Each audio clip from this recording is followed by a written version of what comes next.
का इस पावन दिन पर हार्दिक स्वागत है और हिंदू नव वर्ष की हार्दिक शुभकामनाएं। नवरात्रि का आज पहला दिन है, इस पर भी आप सभी लोगों को हार्दिक शुभकामनाएं इसकी। और इस पर्व से मैं भी लाभान्वित हुआ हूं और लाभान्वित होने की कोशिश कर रहा हूं ताकि मेरा स्वास्थ्य बेहतर बना रहे हमेशा। मैं आप लोगों को पटरी और प्रकार की सहायता से कोण कैसे बनाया जाता है उसको आज बताऊंगा। इसमें सबसे पहले बिना नापे आप किसी रेखा को कैसे दो बराबर भाग में आप बांटेंगे उसको आप ध्यान देंगे। ये कोई रेखा अगर ऐसे दिया हो, इस तरह से कोई रेखा दिया है, कोई रेखा खंड है, इसको आप दो बराबर भाग में कैसे बांटेंगे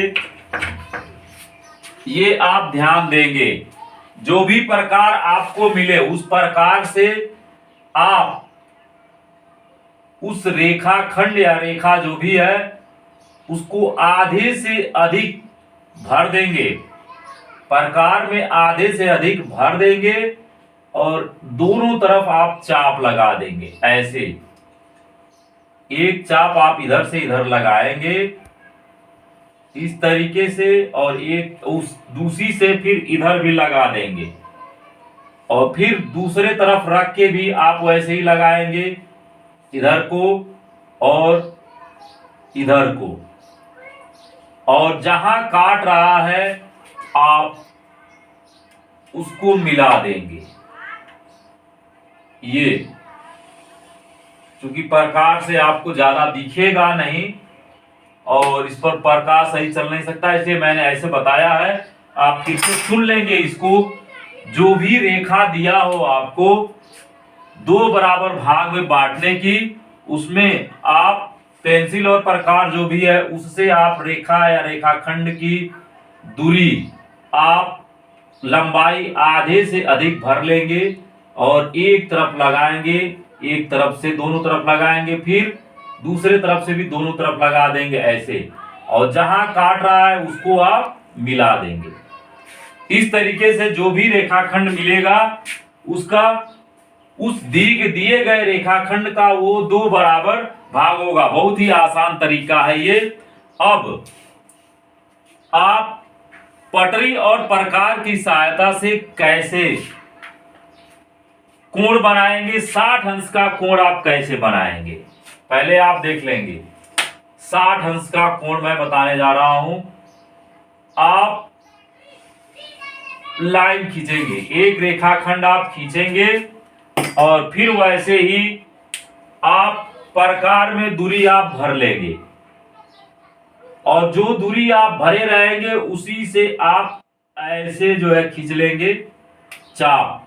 इस तरीके से चाप आप खींचेंगे प्रकार की सहायता से और उस दूरी को आप घटाए बढ़ाएंगे नहीं। जो दूरी आप भरे हैं वहां से आप इस नोक को रख के एक चाप ऐसे मारेंगे और जहां ये काट रहा है उसको आप मिला देंगे इस तरीके से बाबू। ये तो ये आपका कोण जो होगा ये 60 अंश का हो जाएगा। ये 60 अंश का कोण हो जाएगा और 60 अंश से आप चाहें तो 30 अंश का कोण भी प्राप्त कर सकते हैं आसानी से। उस दूरी को प्रकार में जो आपने ये चाप जितना बढ़ाया, जितने से मारा है आपने, उससे आप उस दूरी को घटाएं बढ़ाएंगे नहीं, उसी को आप नोक को रखकर इधर काटेंगे बीच में और जहां ये काट रहा है वहीं से फिर यहां काट लेंगे ये। और जो ये दूरी मिल रही है उसको आप मिलाते हुए ऐसे खींच देंगे। तो ये आपका कोण जो होगा इसके दो बराबर भाग हो जाएंगे, 30 अंश हो जाएगा, ये भी 30 अंश हो जाएगा। तो आप 30 अंश का कोण अगर बनाना चाहें तो आसानी से बना सकते हैं उसी तरीके से। ये लाइन है, और केवल 30 अंश का फूस दिया हो तो 60 अंश की बनाने की जरूरत नहीं है, एक चाप आप वैसे ही मारेंगे इस तरीके से। फिर उसी दूरी से आप एक चाप और मार देंगे, और जहां जहां जहां ये काट रहा है यहां से रखकर एक नोक मार देंगे, उतनी ही दूरी से घटाए बढ़ाएंगे नहीं, फिर यहां से मार देंगे और जो बीच में कटा है उसको मिला देंगे, तो ये 30 अंश का कोण मिल जाएगा आपको। देखिए 120 अंश का कोण आप कैसे बना लेंगे।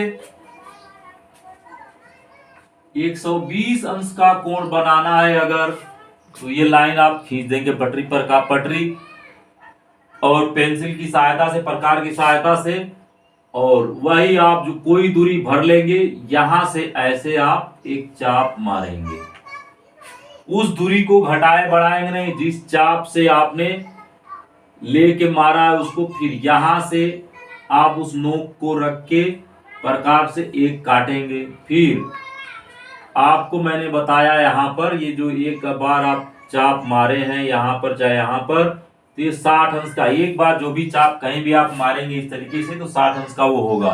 तो दूसरा बार भी फिर यहीं से रख के एक बार और मार दिए यहां, तो ये भी जो चाप मिला ये 60 अंश, ये प्लस 60 अंश, 120 अंश दोनों मिला के 60 60 120, ये आपका जो कोण होगा ये 120 अंश का हो गया।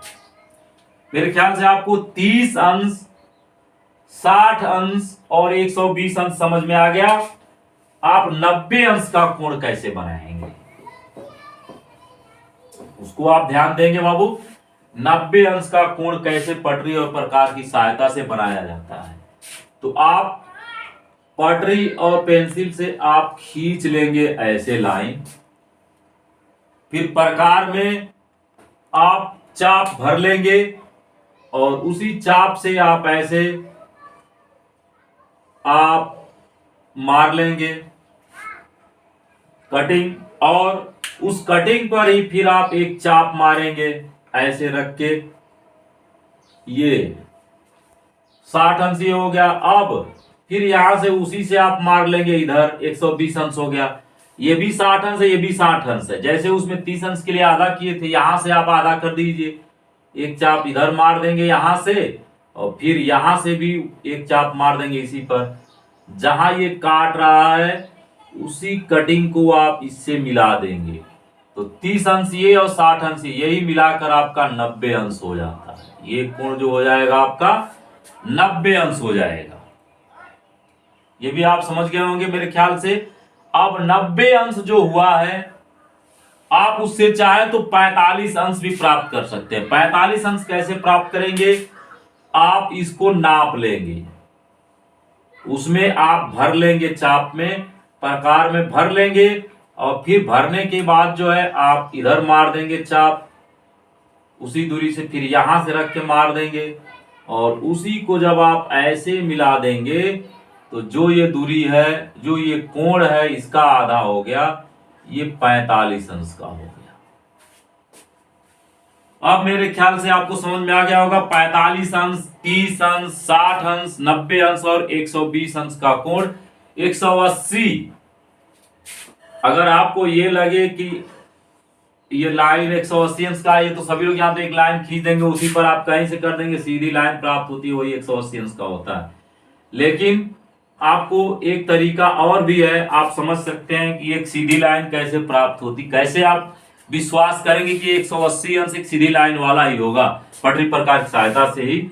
यहां से जब आप ऐसे एक चाप मार लेंगे ऐसे, यही दूरी फिर लेकर आप मारते रहिए 60 अंश यहां से, फिर यहां से 60 अंश, इसको थोड़ा बढ़ाए रहिए, फिर यहीं से मार देंगे 60 60 120, और जैसे आप देखेंगे तीसरा मारेंगे 60 या 180 तो ठीक इसके सीध में ही मिलेगा, और मिलाएंगे तो एक सीधी लाइन ही मिलेगी। और 180 अंश का कोण हमेशा जो होता है सीधी लाइन होता है, चाहे तो 60 अंश और आप बढ़ा दें, ऐसे एक गोला पूरा बनाए रहेंगे अगर वृत्त, तो 180 से अधिक भी आप पटरी प्रकार की सहायता से आप प्राप्त कर लेंगे। यहीं से आप फिर मार दीजिए एक चाप, ये 180 में 60 आप जोड़ देंगे तो 240, यहां से मिला देंगे तो आपका ये 240 अंश का मिल गया। ये कोण यहां से यहां तक का जो होगा ये 240 अंश होगा बाबू, और फिर इसी पर मार देंगे यहां से, तो आप देख रहे हैं यहां जब जाएगा तो 240 प्लस 60 मतलब 300 अंश, 300 अंश हो जाएगा। ये यहां से यहां तक जो दूरी हो, ये कोण होगा, ये 300 अंश का हो जाएगा। और फिर एक बिंदु पर हमेशा 360 अंश का एक कोण बनता है। ये आप मेरे ख्याल से समझ गए होंगे कि कैसे हमने क्यों और किस तरीके से आपको समझाया। आसानी से इसको एक बार में न समझ में आए, कई बार आप इसको देखिए इस क्लास को, तब आपके आसानी से समझ में आ जाएगा। और बनाने की कोशिश करिए। कोई दिक्कत हो तो आप कमेंट में जरूर लिखिए, ताकि और क्लास में इससे रिलेटेड बना सकूं। आज के लिए फिलहाल इतना ही। बहुत दिनों के बाद मैंने क्लास ये देने की कोशिश किया था। अच्छा लगे तो कमेंट जरूर करें और शेयर जरूर करें अधिक से अधिक लोग, ताकि इसका फायदा उठा सके। जय हिंद, जय भारत।